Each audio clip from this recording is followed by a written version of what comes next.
Now, what is the Gauss theorem? Its statement is, the Gauss theorem states that surface integral, like this is an integral, and I put it here S. S means surface integral of electrostatic field, like E vector. E vector is electrostatic field produced by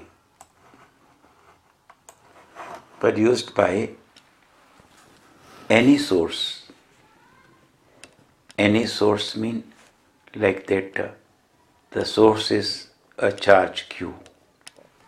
Okay, because of this Q charge there is an electric field. So the surface integral of the electrostatic field E produced by any sources mean like Q, and our any closed surface, so I put it here closed.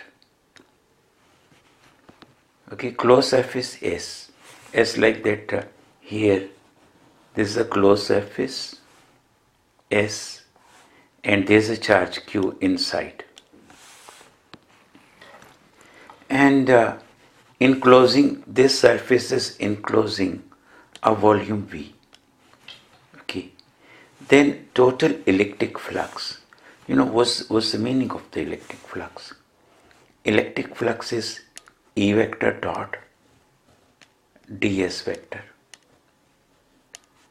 Okay, E vector dot ds vector integral over the closed surface. This is electric flux. Then total electric flux over the closed surface is, and I am talking in vacuum, it is equals to, by the statement of the Gauss theorem, it is equals to 1 over epsilon naught times the charge. Okay, the charge contained inside the surface S. This Q charge is inside the surface S. So very simple. This total flux through the closed surface over volume V is 1 over epsilon naught times the charge enclosed. Now keep in mind one thing.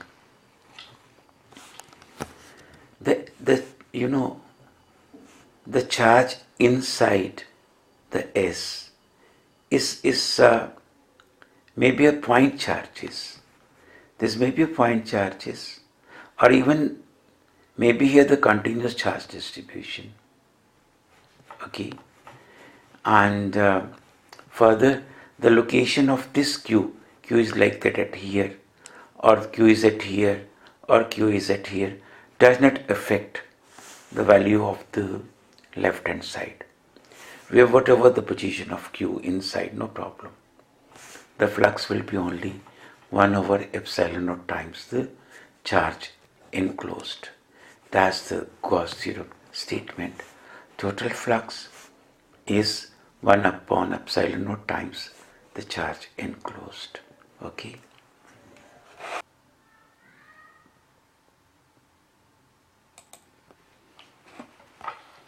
Now next it is if our surface, this surface, it contains point charges Q1, Q2, Q3 lying inside the surface, then what will be the total flux? Then total flux phi E will be equals to 1 over epsilon naught Q1 plus 1 upon epsilon naught Q2 and so on. Okay, that is 1 upon epsilon naught Q1 plus Q2 and so on. So you can say 1 upon epsilon naught, right? I equals to 1 to n Qi. That means summation means sum. first of all Q1, then plus I equals to 2 Q2, then I equals to 3 Q3. So that's it is. So this will be the total flux if there are many number of point charges inside the surface. Okay, then flux will be simply the algebraical sum. If one charge is positive, other charge is negative, then minus sign is also taken into consideration. This is very important.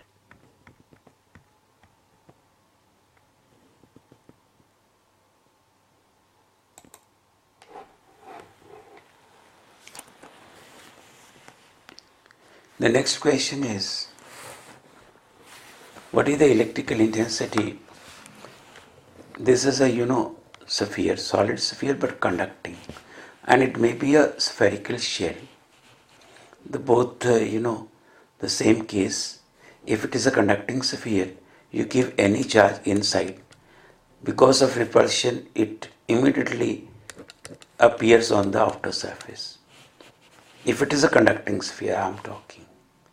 And the second case is if it is a spherical shell, charged spherical shell.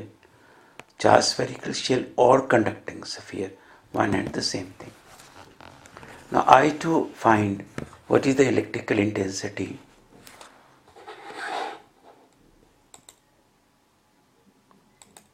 What is the electrical intensity at a point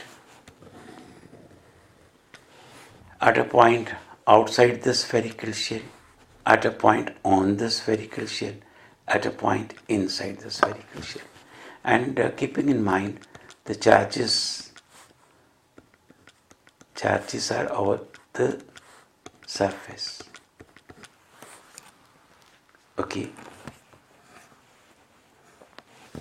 And the total charge is Q, which is on the spherical surface. And your point of consideration is this point. So what to do? To a Gaussian surface should be closed one, like, okay, and should be closed. Okay. And you are interested here, what is the electrical intensity? So the distance from this point to this point, you consider it small r. Okay. Then Gauss theorem states that total electrical flux is E dot ds over the surfaces. Which surface? This one. Okay, equals to 1 over epsilon naught times what is the charge enclosed of this spherical shell, charge Q. Now, what is dot product between E and ds over here at this point? The angle is 0, because surface vector is this, area vector. E is also along the same direction, and it is true for every element over this Gaussian surface. It is true that theta is 0 degree. So E into E comes outside, dot product cos 0 is 1, dot goes because cos 0 is 1. E comes outside, and integral of ds means 4 pi r square. So it is equals to 1 over epsilon naught into Q. And what becomes E?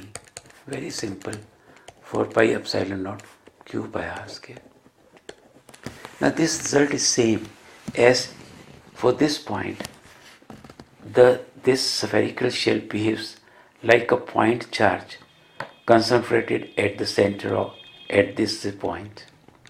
If suppose Q is here, and if you are finding the intensity at this point, then you will again write the same formula, constant Q by r square. So if the charge is point charge at the center, or if there is a spherical shell, and if the concentration point is outside, then the spherical shell behaves like a point charge. This is very important. Now the second case, if your point is just over the spherical shell. Then what about the electrical intensity? Now if this point is very near, it is no problem, it is on the spherical shell, but we consider it just immediately just outside. So you draw a Gaussian surface touching to it, or infinitely close, apply the Gauss theorem, and now from here to here distance is capital R, the radius of the spherical shell, and it is slight, this R is for our Gaussian surface, the radius slightly infinitely small, greater than capital R, but for simplification we consider it as R. So in that case, by using the same Gauss theorem, E into 4 pi capital R square surface area is the charge enclosed, which is 1 over epsilon naught into the charge enclosed is same. So E becomes 1 over 4 pi epsilon naught into Q by R square.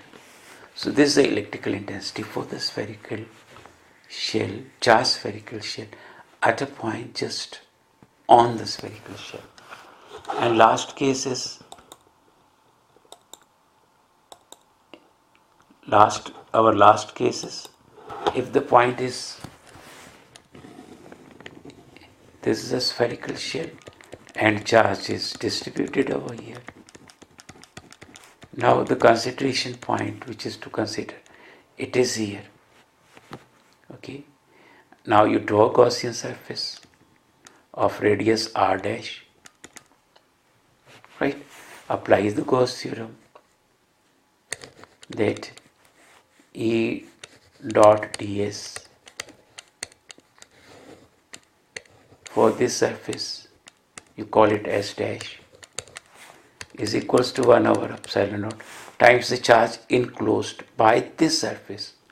Now this surface is not enclosing any charge, so it is 0. So that it implies E becomes 0.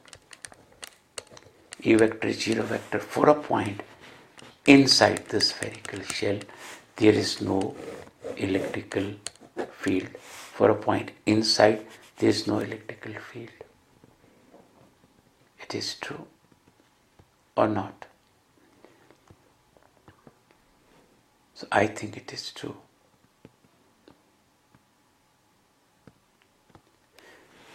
Now, in this article, I considered the Q total charge.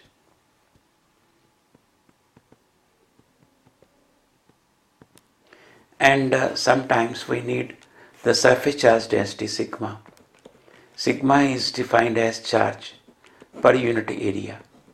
So with the area over which the charge is distributed, it is 4 pi r square. Then Q is sometimes replaced with sigma into 4 pi into r square. There's no problem. So you can use this Q in your formula if the charge density is given. Okay, if you need the charge density. Okay, thank you.